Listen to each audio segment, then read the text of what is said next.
After a 6-month investigation, Reno police are calling the so-called straight edgers a gang, and for good reason. They've been accused of enforcing their opposition to smoking and drinking by force.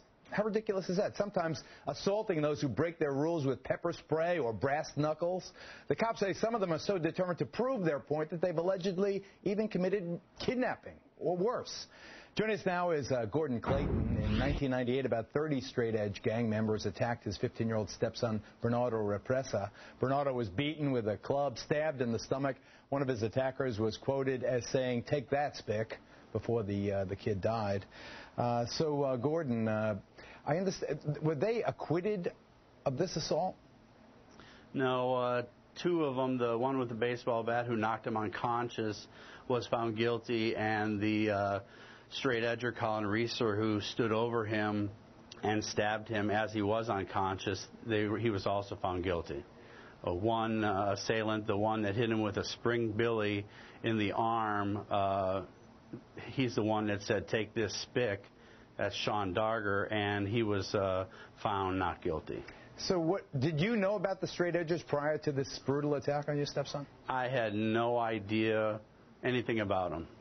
And when you were told that they enforce this violence against smokers and drinkers, that they use, some of the most hideous criminal conduct imaginable to enforce basically their own morality, what was your reaction, Gordon? I was shocked to look at them. You know, it's every parent's dream. Man, my kid's going to be, so straight. But unfortunately, there's bad apples, and they're very violent in groups. Well, joining Gordon and me now is Lieutenant Doug Cardwell from the Reno Police Department. And we're also joined by straight edge singer. Many of them have bands. Karl Buckner. Is that how you say it, Karl? It's actually pronounced Beekner, and my band is called Freya. Freya. Okay. Well, Karl, let me start with you. What don't we get about the straight edgers? Well, one of the things that's disappointing to me is that the media only seems to want to come and report on these types of incidences that involve some straight edge people. But don't you think they're newsworthy, buddy? Don't you think they're newsworthy? When these violent things happen, they are newsworthy. However, I think it's important for your viewers to note that straight edge has existed for over 25 years. It's a worldwide movement. There's tens of thousands of people that are part of it. Many of them are musicians, they're filmmakers, they're artists. They're extremely productive. They are their parents', dream children, in the sense that the vast majority of them are law-abiding. They're living a positive life. And these stories, what's coming out of Salt Lake and Reno, they're the rarity. Okay, let me ask, let's go to Reno and Lieutenant Doug Cardwell. What do you think about what Karl said? Why have you labeled these guys gangbangers? Well, I agree with what he said. Most of the people who claim the straight-edge philosophy are law-abiding citizens. However, there is a small percentage of them that are violent, and they are committing dangerous criminal acts. And, of course, we have to respond to that. And part of our responsibility is to advise the public, the parents, so that they can take the appropriate action to make sure their children don't get caught up in this. All right, tell us what they are caught up in. Tell us the crimes that they are involved in, allegedly, in Reno that caused this action. It was almost exactly 2 years ago. We got this story from the victims, the witnesses, and several of the defendants. 8 kids that claimed the straight edge affiliation were angry at one of the local students, so they intended to go to a party and look for that person and beat him up. These 8 people went to the party with black bandanas over their faces. They were armed with pepper spray, brass knuckles, at least one knife, and at least one baseball bat with nails embedded in it. They could not find that subject, but another student, another kid at the party, told them he knew a person at the party who was close friends with the person they wanted. So they essentially forced that person to go with them and threatened to beat him with that baseball bat with the nails in it and to stab him if he would not cooperate and call his friend. So this, we'll call him victim number 1. He called his friend to respond to a dark location. This was at night. When that friend pulled up in a car, there were 4 people in the car. They all got out. At that time, there were between 12 to 15 straight-edge members hiding behind a building. They had black bandanas on their faces.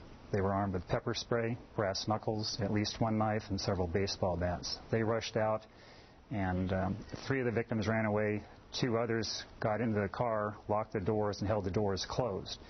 The straight edge members knocked out all the windows in the car, flattened the tires, and inflicted over $6,000 in damage to the vehicle. They sprayed pepper spray in the car, trying to get the 2 kids out. They reached through the broken window and struck them with brass knuckles and the bat. They couldn't get a good swing, so there was no serious injury involved in this particular case. Karl, it sounds, give me a break, man. Like I said before, this is the exception of the rule. There's did you profess your outrage at this? Did you call? Did anyone speak out within the straight edge movement to say, these were sick minority within the law-abiding majority? Did anyone condemn what happened?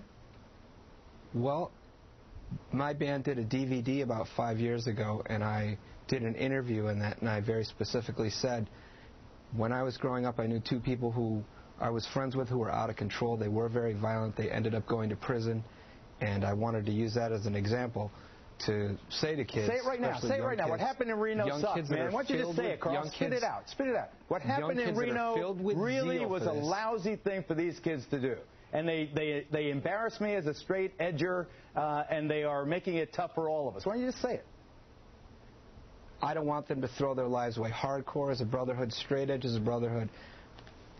I don't want them to throw their lives away over a squabble that they're having with someone that 4 years after high school they're never going to see again. It's not worth doing something like that, throwing someone's life away and spending, time in prison. It's not worth it. Gordon Clayton, comment. It's hard to say. Like I said, I'm only involved with the Salt Lake City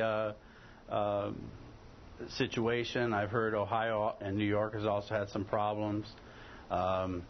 I just know that they attack in numbers. They attack in the swarm. Okay. Just very briefly, Lieutenant Cardwell, final thoughts.